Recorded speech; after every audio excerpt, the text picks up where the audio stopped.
और आज जो है पीएसयूज में सबसे पहले हम जो है बातचीत करना चाहेंगे पीएसयू बैंक को लेकर के। आप दोनों एक्सपर्ट से बातचीत करना चाहेंगे। मैम, पहले आप बताइए कि पीएसयू बैंक को लेकर के आपका व्यू क्या है, और साथ ही साथ कैनरा बैंक पे आपका व्यू जानना चाहेंगे। धीरे धीरे अभी थोड़ा सा एक जगह आकर के स्थिर हो गया है 150 के आसपास। आपका व्यू क्या है कैनरा बैंक को लेकर के अभी?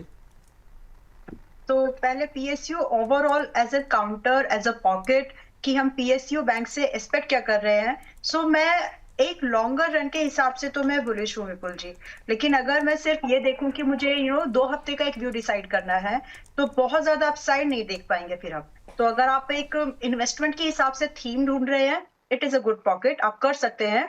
और जैसे जैसे बजट के आसपास एक क्लैरिटी मिल जाएगी, नए बैंक्स का मर्जर या फिर एफडीआईज का, ये सब चीजें जो भी होने वाली है, अमेलगेमेशन जो भी होना है, बैंक्स को मर्ज करना, एवरीथिंग, तो वो आपको थोड़े कुछ क्वार्टर्स में दिखेगी उस चीज का जो एक बड़ा मूवमेंट है।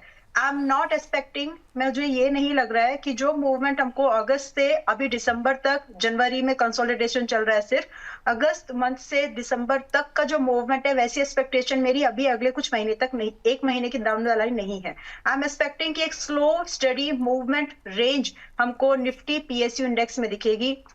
उसी को ध्यान में रखते हुए हमको अपने बैंकिंग के जो ट्रेड्स है वो प्लान करने चाहिए। सो अभी पीएसयू बैंक चल रहा है लगभग 8,700, कह लीजिए 8,695 के आसपास है, तो राउंड फिगर 8,700 के आसपास ही अभी है।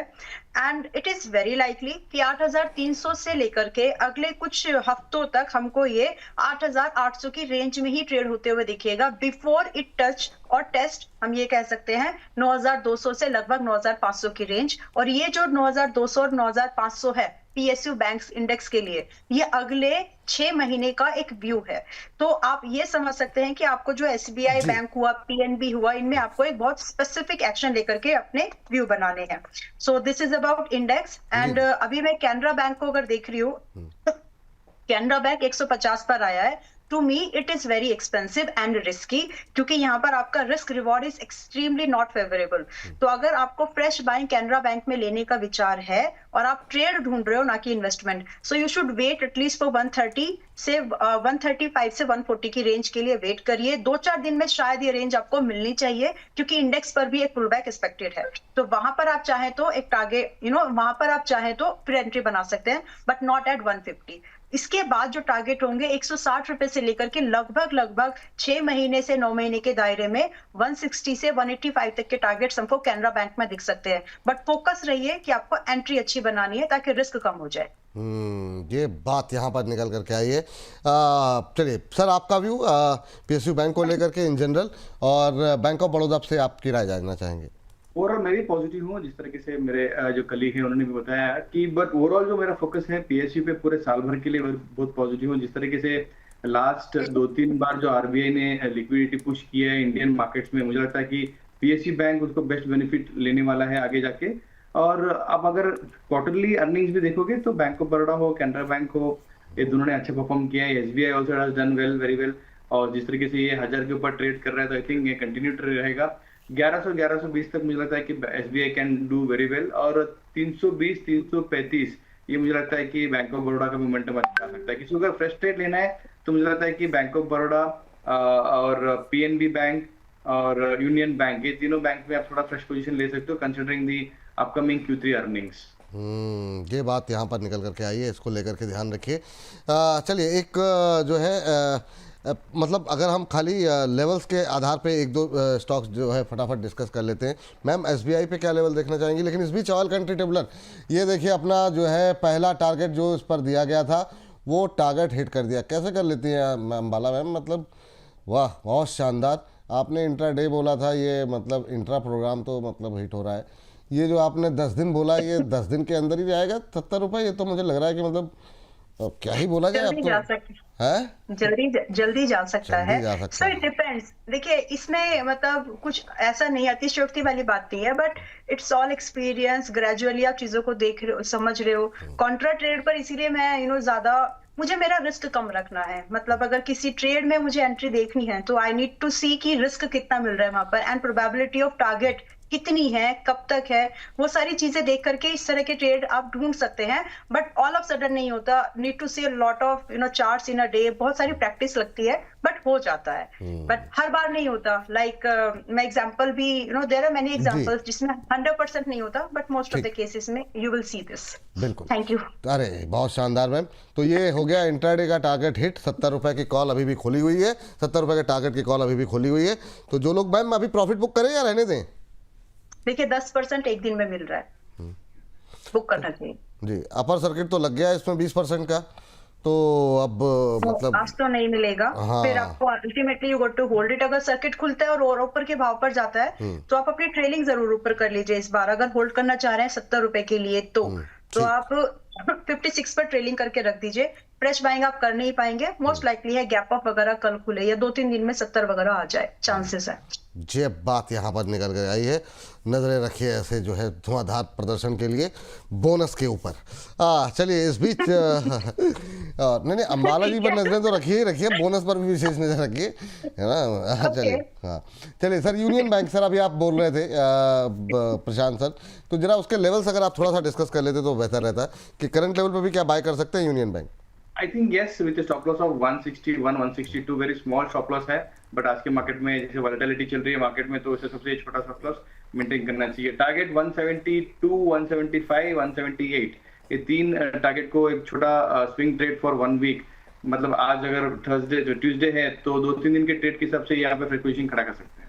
चलिए, तो 2-3 दिन के ट्रेड के लिए टारगेट का ध्यान रखिए। क्या क्या बताया सर? 175 178 178 175 178 के लिए के टारगेट के लिए आप यूनियन बैंक में खरीदारी करके चल सकते हैं। ये बात यहाँ पर निकल करके आई है। तो अभी तक एक पीएनबी रह गया, पीएनबी के लेवल बता दीजिए मैम, और इसमें ट्रेड करना चाहेंगी भी या नहीं? और यस, पीएनबी देखिए इन्वेस्टमेंट के हिसाब से ठीक है और 120-23 के आसपास आ ही गया है। तो लेकिन पूरा पैसा जो भी आपने पीएनबी के लिए लगा सोचा है, राइट, पहली बात तो ट्रेड नहीं करना। इट इज नॉट समथिंग कि आप 10-12 दिन का कोई इसमें ट्रेड ढूंढ ले, बहुत रिस्की है। लेकिन अगर आप एक इन्वेस्टमेंट का प्लान कर रहे हो तो 123 पर ठीक ठाक है। तैयारी बस इतना रखिएगा कि 115 पर ये आ सकता है अराउंड दी बजट डिक्लेरेशन या जो भी आता है। तो 115 के आसपास जब ये आ जाए तो वहां पर आप एडिशन का प्रोविजन रख लें, एंड कम से कम जो टारगेट यहाँ पर आपको मिलेंगे, आपके एवरेज बाइंग मेरे ख्याल से 120 रुपए बननी चाहिए अगर आप 50% अभी कर रहे हैं तो कम से कम टारगेट आपका 130 रहना चाहिए। एंड उसके बाद if you are holding it for another 6 month तो आराम से 145 से 155 की तैयारी में रह सकते हैं, पोटेंशियल है। स्टॉप लॉस मेंटेन करना है। इसका भी नेचर एक है कि ये 200 दिन के मूविंग एवरेज को एक सपोर्ट या ट्रेंड की तरह लेकर के चलता है once it's get a breakout. तो वो ब्रेकआउट कब का हो चुका है इसमें। सो यहाँ पर हमारा जो स्टॉप लॉस है 110 रुपए का मेंटेन करके हम 130, 145 और 155 की 6 महीने के नजरिए से इन्वेस्टमेंट आइडिया के तौर पर इसको देख सकते हैं। ट्रेडिंग मत करिए, रिस्की है। चलिए, ये बात यहाँ पर निकल के आई है। अब जरा फटाफट जो है मेटल का रुख करते हैं। पीएसयू की बात हम कर रहे हैं, और जब मेटल की बात कर रहे हैं तो शुरुआत हिंदुस्तान कॉपर से ही कर लेते हैं। हालांकि आज थोड़ी सी सुस्ती ज़रूर देखने को मिल रही है, 0.25% के आसपास की मजबूती है, लेकिन लगातार ये तेज़ी का माहौल यहाँ पर बना हुआ है। ये मेटल की तेज़ी कब तक चलेगी प्रशांत सर? और अभी हिंदुस्तान कॉपर 550 पर चल रहा है, क्या करें? और मेटल की तेजी कंटिन्यू रहेगी जिस तरीके से ग्लोबल मार्केट्स में अपडेट्स आ रहे हैं विद रिस्पेक्ट टू अनसर्टेनिटीज, और बहुत सारे स्पेसिफिक मेटल्स पे ही फोकस कर रहे हैं, जिस तरीके से सिल्वर में मोमेंटम आया, कॉपर में आया, एल्यूमिनियम में आया। तो जो स्टॉक्स इन 3-4 मेटल्स के आसपास जो मेजॉरिटी बिजनेस रहेगा उसमें तो एक्शन रहेगा ही। जिस तरीके से हिंदुस्तान कॉपर ने लास्ट 3 महीने से, मतलब मैं बोल रहा हूँ सितंबर में 250 के आसपास था और ऑलमोस्ट डबल हो चुका है, तो ऑलमोस्ट 3 महीने में डबल हो चुका है। तो यहाँ पे मैं फ्रेश पोजीशन तो मैं किसी को भी एडवाइज नहीं करूंगा, but again every dip should be an opportunity to buy. But जिस तरीके से प्राइस भागा हुआ है, आने वाले जो क्वार्टरली 3 अर्निंग्स आएंगे उसके अंदर जो अगर थोड़ा मोटा जो भी बेस्ट रिजल्ट्स आने वाले हैं वो प्राइस इन हो चुके हैं। बट अगेन कॉपर के प्राइसेस अगर कंटिन्यूअसली अपर ट्रेंड में रहेंगे तो आई थिंक कंटिन्यू रहेगा। ओवरऑल टारगेट मेरा ऑलमोस्ट 580-600 के आसपास है, बट फ्रेश पोजीशन नहीं, जो होल्ड कर रहे हैं उनको कंटिन्यू करना चाहिए। चलिए ठीक है। मैम जिंक ले लीजिए जरा, सिल्वर ने फिर नया हाई लगा दिया। क्या टिप्पणी रहेगी अब जो है, मतलब ये कितने नए हाईज हम देखेंगे आने वाले टाइम में? हिंदुस्तान जिंक क्या करना चाहिए अभी करंट लेवल पे? आज आधे % के आसपास की तेज़ी है, 631-32 के आसपास का। तब तक सर आप वेदांता एक बार देख लीजिएगा, चार्ट जो है निकाल के रख लीजिए। मैम आपका व्यू क्या रहेगा हिंदुस्तान जिंक को लेकर के? हिंदुस्तान जिंक को लेकर के मेरा जो व्यू है वो पॉजिटिव है और 1 से 1.5 साल ये स्टॉक्स चलेंगे। तो देखिए, आपके साथ ये ना हो जाए कि क्योंकि ये मूवमेंट ऐसा है कि कितना कहां पर जाकर के इसमें एक्चुअल टेक्निकल बॉटम बनने की आप कोशिश ढूंढने की कोशिश जरूर करेंगे, लेकिन वहीं पर आपको एंट्री बनानी है तो उससे पहले ही कई बार ऐसा होगा कि स्टॉक 10-15% निकल जाएंगे। सो यहाँ पर मैं एक स्ट्रेटेजिकली एक व्यू शेयर करना चाहती हूँ जिसमें आपको मेटल स्पेसिफिक स्टॉक्स में आप उसको यूज कर सकते हैं एज ऑन डेट जो प्लानिंग कर रहे हैं बाय करने की। So Hindustan Zinc to be specific अभी 630 पर है। सम परसेंटेज लाइक जो भी आपका एडवाइजर आपको सजेस्ट करे या आपकी पॉकेट आपको सजेस्ट करे, but in my opinion some percentage like 30-40% इस प्राइस पर हम इंड्यूस पैसा लगा सकते हैं। अगर बाय चांस आपको अगले कुछ महीनों के अंदर बाय चांस आपको ये 560 के आसपास मिल जाए लकीली, तो वहां पर आप बाकी पैसा बना डाल सकते हैं इसमें। एंड इसके जो एवरेज टारगेट है, कम से कम यहां से जो पहला टारगेट आई कैन सी, मुझे तो लगता है कि आराम से आपको 710 रुपए का एक पहला टारगेट आना चाहिए। और इसका जो व्यू है 3 महीने 700 रुपए के लिए 3 महीने का नजरिया है, लेकिन पूरे 6 महीने 9 महीने साल भर इस व्यू पर अगर आप चलें, यानी क्वार्टर ऑन क्वार्टर व्यू पर अगर आप चले, तो मान के चले कि 800 के पार भी ये जा सकता है। So potential is very good, इसीलिए आप इसको पूरा मिस ना करते हुए इसमें आ जाएं और पूरा नोट बना करके रखें कि कैसे एवरेजिंग करना है, कहां पर नया पैसा डालना है। नाउ जो इसमें स्टॉप लॉस है, इसका स्टॉप लॉस आप 540 रुपए का मेंटेन करके चले। टारगेट भी देखिए बड़े हैं, स्टॉप लॉस भी कंपैरेटिवली डीपर है क्योंकि स्टॉक की मूवमेंट ही वैसी है। तो सोच समझ के इसमें पैसा लगाने की ही सलाह मेरी है। मैं इससे दूर रहने की सलाह नहीं दे पा रही हूँ क्योंकि मुझे दिख रहा है कि मेटल्स अभी आगे भी मजबूती में बने रहेंगे। एंड आप अपनी पसंद के स्टॉक्स को ले सकते हैं, चाहे नेशनल एल्यूमिनियम लीजिए, स्ट्रैटेजी यही रखिएगा। लेकिन विपुल जी, एक क्रूड में एक ट्रेड है, क्रूड जैन फ्यूचर में, जो कि अभी 5400 पर चल रहा है।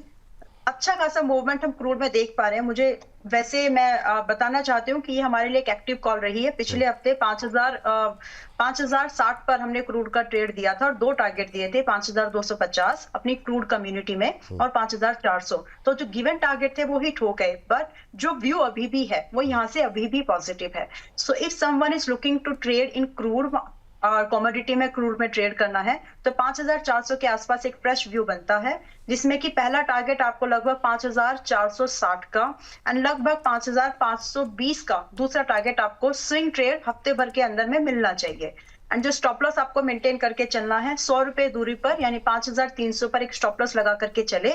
सेकंड टारगेट के बाद भी मेरा व्यू ये है कि 5700 तक भी ये जा सकता है। सो ट्रेलिंग करिएगा थर्ड टारगेट के लिए। सो क्रूड में ये एक अपॉर्चुनिटी है that we can encash. 5460, 5520 ये 2 टारगेट दिए आपने, तीसरा क्या बोला? 5700, लेकिन इसके लिए आपको थोड़ा सा ये थोड़ा 1 महीने के अंदर हिट होने के लिए थोड़ा सा बड़ा टारगेट है, बड़ा टारगेट, ठीक कर लीजिएगा। चलिए ठीक है, ये ध्यान रखें क्रूड जैन फ्यूचर्स। इस कॉल को हम अब कोशिश करेंगे अपने कमोडिटी सेगमेंट का जो हमारा सेगमेंट होता है उसमें जो है ज़रूर प्ले करें। लेकिन बहुत लोगों की क्वेरी सर, एक तो आपसे सवाल मेरा है और बहुत लोगों की सवाल जो आ रहे हैं वो इस पे आ रहे हैं, सिल्वर ETF में चल रहा है सर तो क्या करना चाहिए? सिल्वर ETF में क्या प्रॉफिट बुक करना चाहिए या होल्ड करना चाहिए? ये बहुत लोगों की टिप्पणियाँ आ रही हैं। सुग्गू गेमिंग जी कह रहे हैं सर सिल्वर ETF बाय किया है 248 पे 300 Nippon silver ETF, what will be the target? बहुत क्वेरीज आ रही हैं, आपके पास भी आ रही होंगी सर, चांदी को लेके क्या करें? कुछ व्यू दे रहे हैं आप? और दूसरा मेरा जो व्यू है, जो सवाल आपसे था वो वेदांता को ऑब्वियसली, बट मैं इन डेप्थ सिल्वर के प्राइसेस पे ट्रैक नहीं करता हूँ। जिस तरीके से मैं जो रीड आउट कर रहा हूँ हेडलाइंस पे, I think trend will continue. जो डिमांड और सप्लाई मिसमैच है और जिस तरीके से गोल्ड के बाद सेकंड बेस्ट अपॉर्चुनिटी सिल्वर में जो दिया है, अभी जस्ट 2-3 डाटा देख रहा था कि जिस तरीके से सिल्वर मोमेंटम आया हुआ, I think that will continue to do well. 62 का 82 का $82 का एक ब्रेकआउट था जहां पे मैंने रीड किया था बहुत सारे एनालिस्ट के रिपोर्ट्स पे। I think it is trading above that. तो अगर क्लोजिंग करके यहाँ पे ट्रेड करता है तो आई थिंक 98 to 100 तक जाना चाहिए very soon in 1 or 2 month. जिस तरीके से ग्लोबल वॉलेटिलिटी चल रही है और जिस तरीके से सिल्वर का प्रोडक्ट का इंक्लूजन हो रहा है बहुत सारे इंडस्ट्रियल यूजर्स में, तो I think that will continue to be very positive. तो अभी लेना चाहिए नहीं लेना चाहिए, I think Ambala ji can be better. बिल्कुल सर, लेकिन वेदांता पे क्या व्यू है सर आपका?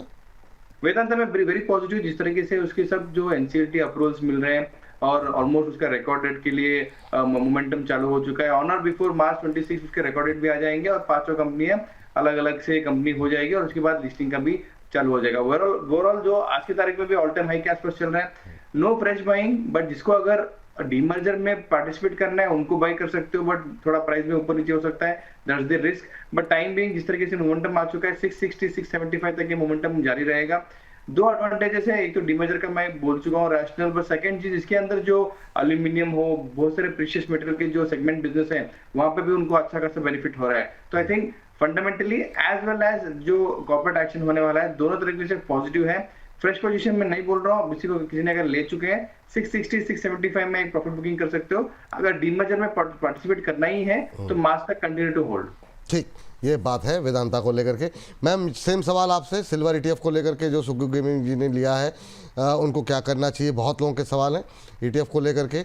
और सुगु गेमिंग जी का थैंक यू। सर मेरा क्वेश्चन है मैम आप लोगों के लिए, सर आप लोगों के लिए जो भी हो, मैम सर नाम पता नहीं लग रहा है क्या है, तो आप लोगों के लिए हैं यहाँ पर। लेकिन बहुत सारे लोग जैसे सनको गोल्ड पर सवाल आ रहे हैं, RBZ ज्वेलरी पर आ रहे हैं। आप लोगों के लिए 1 बजे का शो जो है ना वो सिर्फ सवाल जवाब के लिए रखा हुआ है। अम्बाला मैम वहाँ रहेंगे तो वहाँ पे हम लोग सवाल जवाब कर लेंगे। अभी हम थीम के हिसाब से चलते हैं, 3-4 मिनट हमारे पास बचे हुए हैं, तो कोशिश करेंगे जितने ज़्यादा सवाल हम जितने ज़्यादा स्टॉक्स हम लोग डिस्कस कर सकें। जी अम्बाला जी, पहले तो उस पर भी आपकी टिप्पणी और साथ ही साथ नाल्को पे आपका व्यू, मतलब एल्यूमिनियम को लेकर के। जी तो मेटल्स पे मैं पॉजिटिव हूँ, बार बार इस चीज को मतलब अंडरस्कोर कर देती हूँ, पॉजिटिव और मेटल्स 2026-27 इसका साल रहेगा, 1.5 साल लगभग। और VDL एक बाय स्टॉक है, वैल्यू अनलॉकिंग मिलेगी और साथ में जो मेटल्स में जो ग्रोथ है उसका एडवांटेज मिलेगा। सो दो इट्स ओवरबॉट, बट यहाँ पर जो 1 साल के अंदर जो टारगेट की पॉसिबिलिटीज है स्टिल अ बाय। लेकिन स्ट्रेटेजी अगर नीचे के लेवल पर आए, किस पर बता रही हैं आप? VDL अच्छा VDL नहीं, मैंने वेदांता लिमिटेड तो सर ने बता दिया। मैं ये जानना चाह रहा हूँ सिल्वर 20 के लेकर जो सवाल आ रहे हैं, ETF को लेकर के जो सवाल आ रहे हैं, कुछ लोगों ने बने रहिए निश्चित तौर पर, मतलब गारंटीड नहीं है लेकिन बने रहिए। जो मूवमेंट है वो कंटिन्यू होगा and it is supported not by this कि एक हवा चल रही नहीं है, it is supported by strong fundamentals. तो इसीलिए बने रहिए, ये आपको और अच्छे रिटर्न्स दिला सकते हैं। चलिए ठीक है मैम। और मेरा सवाल जो था आपसे नाल्को को लेकर के था, एल्यूमिनियम पे बात अभी तक नहीं हुई है। एल्यूमिनियम के बाद मुझे डिफेंस के भी 1-2 शेयर डिस्कस करने हैं, 27 हो गए, समय की कमी है। बताइए आज 2.5% ऊपर, नाल्को 360 के आसपास, क्या करना चाहिए? थोड़ा सा ओवरबॉट है, यहाँ से जो पॉसिबल टारगेट अब बन रहे हैं 370 तक जा सकता है, बट फ्रेश बाइंग थोड़ा अवॉइड करेंगे तो बेटर है। स्टॉप लॉस लगा लीजिएगा, फ्रेश बाई बनाना है, बट मेरी रिकमेंडेशन के तौर पर ना ले इसको, जो पहले से है वही बने रहे। 330 रुपए का स्टॉप लॉस आपका ट्रेलिंग लेवल होना चाहिए, क्योंकि आपका टारगेट छोटा है अभी। तो फ्रेश बाइंग के लिए रुक जाए, फिर से कभी मौका बनेगा तो बताएंगे, लेकिन फिलहाल 370 के लिए आप आराम से वेट करो, जो पहले से है। फ्रेश बाइंग नहीं करना है, ट्रेलिंग लेवल 330 का होगा। ठीक सर, हिंडाल्को पे क्या हुआ? ये एकदम से यहाँ पर एक नए इंट्राडे हाइज बनते हुए 936-37 का लेवल है। क्या कोई यहाँ पर BTST कॉल या फिर कोई पोजिशनल कॉल यहाँ पर कुछ दिखाई दे रही है? क्या कोई अपॉर्चुनिटी है क्या sir? Continue to hold positional call. जिस तरीके से इनका जो फोकस है एल्यूमिनियम और कॉपर दोनों में, तो आई थिंक ये कंटिन्यू रहेगा रैली और ऑलमोस्ट 970 और 1000 रुपीज तक जाने की कोशिश करेगा। 970 के ऊपर तो उसका ऑल टाइम हाई फिर से आ जाएगा। Continue to hold. एक स्विंग ट्रेड भी कर सकते हैं, वीकली स्विंग ट्रेड यहाँ पे अच्छा खासा पोजीशन बन रहा है फॉर 20 से 25 रुपए करंट लेवल पे, ओवरऑल स्ट्रॉन्ग ट्रेंड। चलिए, ये बात हिंडाल्को पे लेकर के निकल के आई है। और आज हमारा ब्रोकर बोले सेगमेंट नहीं है, तो मैम जरा आखिरी के 2 मिनटों में आप बताइए BEL और BDL के बारे में, डिफेंस PSU में बातचीत करने के लिए। और सर तब तक आप माझगांव और कोचिन शिपयार्ड देख लीजिए डिफेंस के अंदर PSU में। पहले अम्बाला मैम आपसे बताइए। आपने मुझे BDL दिया है ना? BDL और BEL दोनों दिया है मैम, दोनों BB आपके पास है जी। ओके ठीक है। तो BDL देखिए अभी 1520 के 1515 के आसपास अभी, ठीक है। BEL आपकी स्क्रीन पर, तो पहले उसी को डिस्कस कर लेंगे। BEL अभी आया है 418 के पास में, तो खरीदारी का व्यू यहाँ पर है, बट लिमिटेड एक्सपोजर पर। और यहाँ से जो टारगेट है वो 440 से लेकर के 475 तक के हैं। स्टॉप लॉस जो है 390 रुपए का मेंटेन करके 415 के आसपास खरीदे तो बेटर है, बट 419 पर भी बुरा नहीं है, क्योंकि 1% के डिफरेंस से हम ये मूवमेंट मिस नहीं करने चाहिए। तो आपको अभी आप 419 के आसपास इसमें फ्रेश बाइंग ले सकते हैं। थोड़ा बहुत एडिशन करने की गुंजाइश रखिएगा 405 पर, and make a stop loss at 390 for the targets of 440 and 475। तो पॉसिबल है, इसमें स्विंग ट्रेड अभी भी बन सकता है। चलिए ठीक है, ये दोनों पे हो गया ma'am, BL BDL and then आपने बीडीएल बोला है, तो बीडीएल के लिए मैं थोड़ा वेट एंड वॉच की स्ट्रैटेजी को ज्यादा प्रेफर करूंगी। फ्रेश बाय या तो 1565 के ऊपर, या फिर बिल्कुल अच्छी बाय 1430 के पास में। तो अभी ये 1530 1515 पर है, ये तो ब्रेकआउट प्ले करिए या फिर बिल्कुल बॉटम पे खरीदने की कोशिश। तो अगर आपको 1565 का ब्रेकआउट मिल रहा है कल, आज, जब भी मिले, तो उस समय आपका स्टॉप लॉस मेंटेन करिएगा 1435 का, यानी 1435 का, और टारगेट की एक्सपेक्टेशन लगभग आप 1650 से लेकर के 1720 की कर सकते हैं। लेकिन अगर आप बाइंग ही कर रहे हैं लोअर लेवल पर 1400 के आसपास की रेंज में, तो उस समय आपका स्टॉप लॉस मेंटेन करिए 1300 का, टारगेट सेम रहेंगे। तो जो लोअर लेवल पर बाय करेंगे उनके लिए रिस्क रिवॉर्ड और ज्यादा फेवरेबल बन जाएगा। सो जो भी लेवल पहले ट्रिगर्ड हो उसके हिसाब से स्ट्रेटेजी प्लान कर लें। चलिए ठीक है, चलते हैं अब प्रशांत सर के पास। और उससे पहले गुंजन तिवारी जी कह रही गुड मॉर्निंग सर, कह रही सैटरडे संडे का शो कभी अंबाला मैम के साथ भी करें, मैम बहुत अच्छे से समझाती हैं। मैम के पास शनिवार रविवार को बहुत सारे काम भी होते हैं, तो मतलब हम चाहते नहीं कि पूरे हफ्ते तो हमारे साथ रहती हैं, उनको थोड़ा सा मतलब आराम मिल जाए। मैं कोशिश करूंगी, कोशिश किया जाएगा मैम के साथ। तो प्रशांत सर के पास चलते हैं। प्रशांत सर, जो शिपिंग डिफेंस के दो स्टॉक्स आपसे मैं जानना चाहूँगा जी। तो टाइम बिंग जो वैल्यूएशन देखते हैं दोनों थोड़ा सा एक्सपेंसिव लग रहे हैं, सेम प्रेस पे देखते हैं तो ट्रेंड भी नेगेटिव है। तो दोनों में कोई फ्रेश पोजीशन तभी मैं बनाने के लिए कोई एडवाइस दे रहा हूँ, वेट एंड वॉच करना चाहिए। मेजगॉन डॉग्स अगर 2400 के नीचे आने के बाद अगर थोड़ा सा देख सकते हैं ट्रेडिंग वे, और 90 रुपीज 100 रुपीज डाउन लग रहा है। और कोचिन में भी मुझे लगता है कि 50-60 रुपए नीचे आना चाहिए, 1500 के नीचे अगर आते तो ही फ्रेश बाइंग करना चाहिए। करंटली किसी के पास है तो एक बार होल्ड कीजिए, कोई इशू नहीं है। आई थिंक मोमेंटम आ सकता है बजट के नाम पे, बट कोई fresh position yes we should not buy at this point of time. ये बात है। और कोचिन में सर, कोचिन शिपयार्ड, कोचिन भी सेम चीज है। मुझे लगता है यहाँ पे 50-60 रुपए का नेगेटिव ट्रेंड आना चाहिए, नीचे गिरना चाहिए प्राइस में। बाकी वैल्यूएशन वाइज थोड़ा सा एक्सपेंसिव लग रहा है when we compare with Mazagon docks. अगर किसी को लेना है तो मेजगॉन डॉग्स बेटर लगता है, बट अगर मैं वेट एंड वॉच करना चाहता हूँ Q3 में ज्यादा कुछ अपडेट्स मैं एक्सपेक्ट नहीं कर रहा हूँ in terms of results, but budget के नाम पे एक शायद मोमेंटम आ सकता है। दोनों में मेरा time being wait and watch approach रहेगा। अच्छा ठीक है। और एक और देख लीजिए, HL भी देख लीजिए, आप ही देख लीजिए। मतलब समुद्र के अंदर तो देख लिया आपने, अब थोड़ा हवा में देखिए, वहां पे कुछ है मौका या फिर एक अच्छा ट्रिगर पॉइंट पे खड़ा है, मेक और ब्रेक लेवल पे। आई थिंक अगर प्राइस यहाँ पे रहेगा तो कंसोलिडेट करेगा, ज्यादा नेगेटिविटी नहीं है, बट यस अपॉर्चुनिटी है अकोमोडेट करने के लिए। एवरी बाय ऑन डिप के स्ट्रेटेजी के हिसाब से इसको बाय करना चाहिए। Downside is very limited from the current level. Apollo micro ma'am last counter, और साथ ही आपका कोई जो आप दोनों सर नाम सुन लीजिए कौन कौन से हम लोगों ने स्टॉक डिस्कस किए हैं, उनमें से कुछ अच्छा लग रहा हो करंट लेवल पे तो SBI, Canara Bank, PNB, Union Bank, Hindustan Copper, Hindustan Zinc, Vedanta, Nalco, Hindalco, BEL, BDL, Mazagon Dock, Cochin Shipyard, HAL और अब अपोलो माइक्रो। इनमें से प्रशांत सर कुछ अच्छा लग रहा हो तो उसकी एक लिस्ट तैयार कर लीजिए, एक दो कंपनियों की जो अभी भी खरीदा जा सकता है। और मैम आप अपोलो माइक्रो पे राय, और उसके बाद से इनमें से कुछ अच्छा लग रहा हो तो। सामने अपोलो माइक्रो है, खरीदने लायक है, 250 के पास में है, विद द व्यू कि ये आपको अगर 230 पर मिले तो आप हिम्मत करेंगे कि वहां पर थोड़ा बहुत एडिशन कर ले, डरेंगे नहीं। एंड जो पॉसिबल टारगेट यहाँ पर बनते हैं अपोलो माइक्रो में, इट विल स्टार्ट विद 285 से लेकर के 350 तक जा सकता है। जो नजरिया है वो 3 महीने का ही रखिए, इससे ज्यादा की जरूरत भी नहीं है। मूव करना है तो इसी में करना चाहिए इसको, और 3 महीने के अंदर ये साल भर के गेन्स आपको दिखा सकता है, पॉइंट वाइज, परसेंटेज वाइज। तो आप इसको देख सकते हैं। स्टॉप लॉस मेंटेन करिएगा 210 रुपए का जी। एक ही काउंटर है ना, ये अपोलो माइक्रो ही सबसे अच्छा लग रहा है आपको सर फिलहाल? जी ठीक है। प्रशांत सर, आपको जो तमाम बैंक, मेटल, डिफेंस, इन सब पे हमने बातचीत की, इनमें कहीं पर कोई अपॉर्चुनिटी अभी के लिए लग रही है? आई थिंक मेटल में VDEL continue to be positive. मुझे लगता है वहाँ पे 20 रुपए का मोमेंटम कंटिन्यू आना चाहिए। और हिंडाल्को में मुझे लगता है कि again aluminium as well as copper दोनों का जो मिक्सचर है वहाँ पे अच्छा खासा मोमेंटम है प्राइस में, तो दोनों स्टॉक में ट्रेड करना चाहिए।